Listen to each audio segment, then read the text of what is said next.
Hello all. We all know the nursery rhyme about the grand old Duke of York, the chap who had 10,000 men and apparently took it upon himself to lead them up a hill, and then led them down again.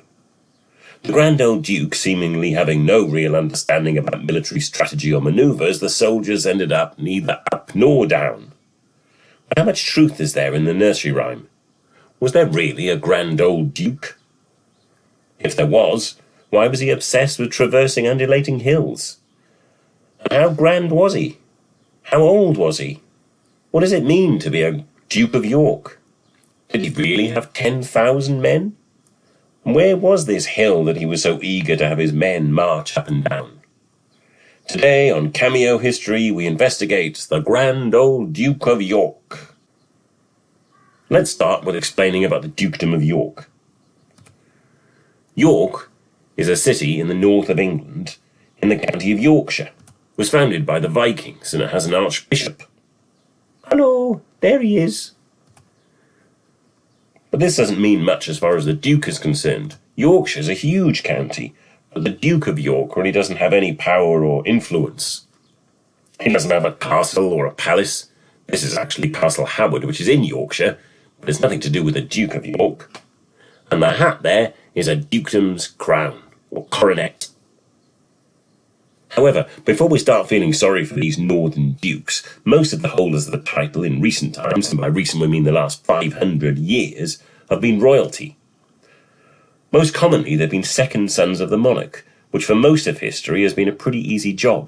There have been 12 Dukes of York.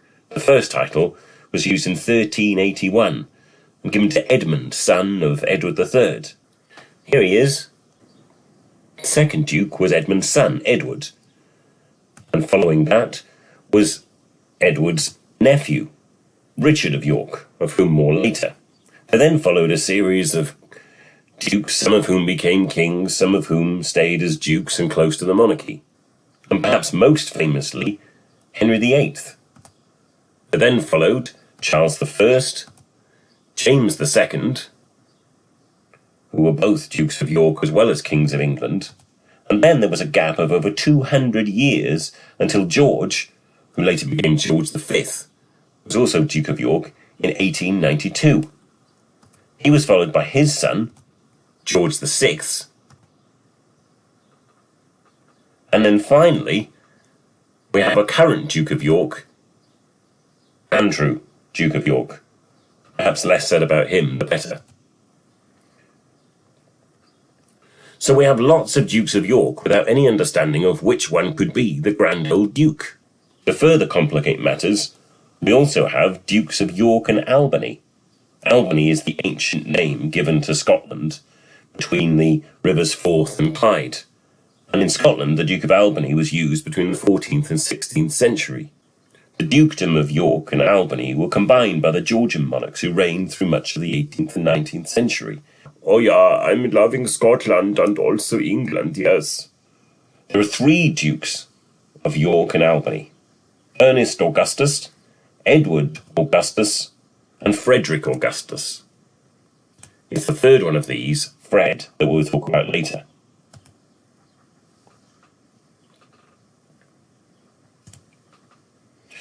So which ones of these Dukes of York and Albany is the grand old Duke of York? Well, we know that the words were first written down in the Mother Goose book written by Arthur Rankum in 1913, so that discounts everyone after that date. But that's not much help, because according to the Oxford Book of Nursery Rhymes, it was sung in some form over 100 years before that. So let's discount Andrew, George VI and George V as being after 1913. We also need to consider that it has to be a grand old duke, so we lose the younger dukes.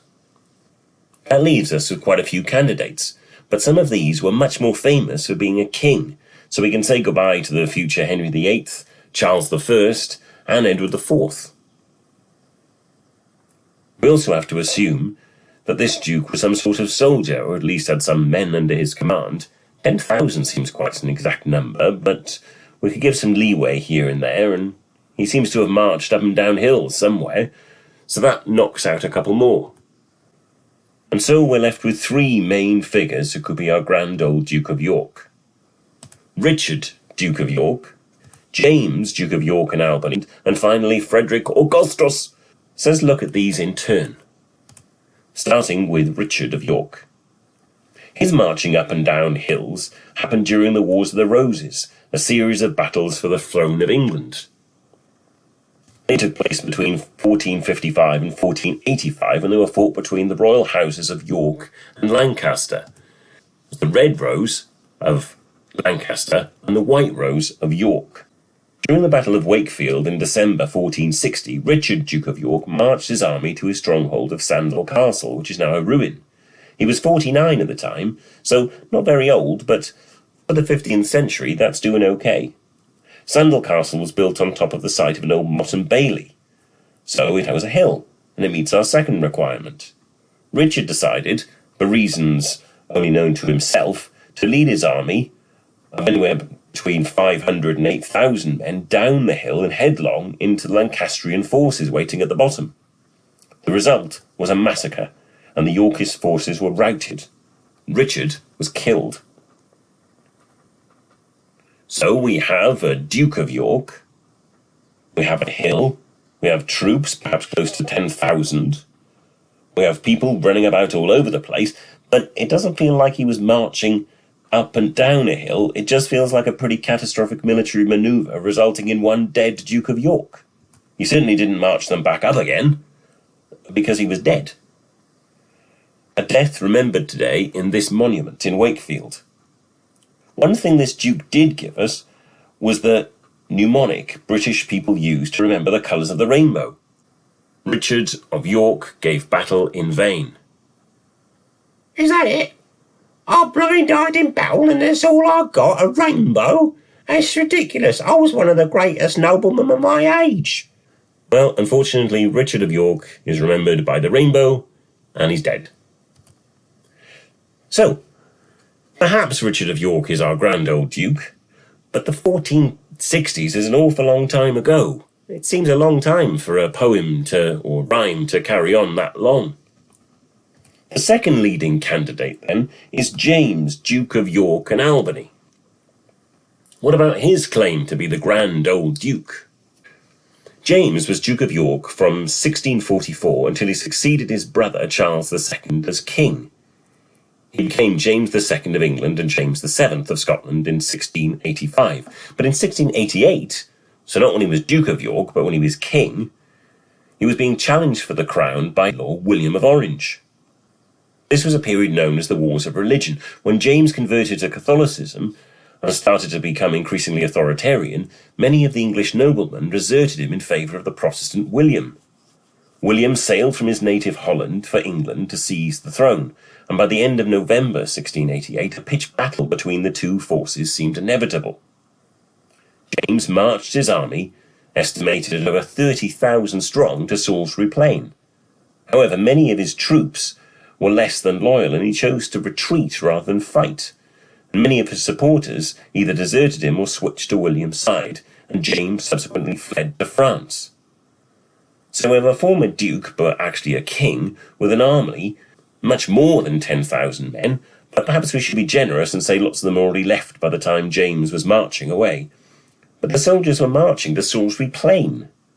A plain is not exactly a hill, and they didn't really march back. They sort of just went home and left him. So while he did march, and he did have soldiers, I think we have some problems with his version of the story. One thing we can say is that by the end of 1688, when James was running away from William, a version of the nursery rhyme already existed. A poem, dated from 1642, mentioned Henry IV, the King of France, marching up and down hills with 40,000 men. It was popular in England at the time because it ridiculed the French king, and the English always liked doing that. So people might have taken this song about the French king and changed a few words in order to mock the Duke of York for running away from the fight. James, as Duke of York and Albany, does have a legacy. Both New York City and Albany, the capital of New York State, are named in his honour. The last and perhaps most likely candidate of the Grand Old Duke, is Prince Frederick Augustus, Duke of York and Albany. Prince Fred was the second son of King George III and became the Duke in 1784, and there are lots of reasons to think that he was the Grand Old Duke. He actually led an army in battle. In fact, he was the commander-in-chief of the British Army and led British forces of way more than 10,000 men during the French Revolutionary Wars at the end of the 18th century. The most likely events the Rhine could be referring to is when Fred led the British forces against the French in a series of campaigns in Flanders between 1793 and 99. Admittedly, at this point he was only in his mid-30s, so not exactly old, but he did live to be 63, so it could have been it was sung for years afterwards. In the summer of 1794, the Duke took his army off to Flanders, what is now Belgium, to fight the French, but it didn't go well. York himself was nearly taken prisoner, and despite the arrival in July of 10,000 fresh troops, note that number, the Duke was driven out of Belgium and back to England. So taking your troops off and back again seems to fit. The thing is, Flanders has something of a reputation of being flat. Not so many hills. It's been hypothesized that the hill in question was one outside the town of Cassel, where Duke Fred and his army were stationed for a time, but there's no evidence he went anywhere near this hill, let alone leading his men up and down it. Like James II, there are places named after Fred. In Canada, Duke of York Bay is named in his honour, as are towns in York and Albany of Western Australia. It's amazing what being the son of a king will do for your reputation. There's also the not insignificant Duke of York Column in London, located at the top of Duke of York Steps, on the north side of the Mall. They were completed in 1834, and it featured a bronze statue of Fred on a 124-foot column. He died in debt, and it was joked that he was placed on the column to avoid his creditors. The monument cost £21,000. Much of it was raised by soldiers who, very generously I think, all decided to donate a day's pay to fund it. So which of these candidates to be the Grand Old Duke is our real Grand Old Duke of York? Well, there's no real way of telling. Don't turn off. But perhaps the nursery rhyme has a more underlying message. British military tactics and planning were not always perfect, and this notion of British failure was especially popular in the late 1790s in the newly independent United States, who took any opportunity to celebrate British military incompetence, especially if the joke was at the expense of a British royal family.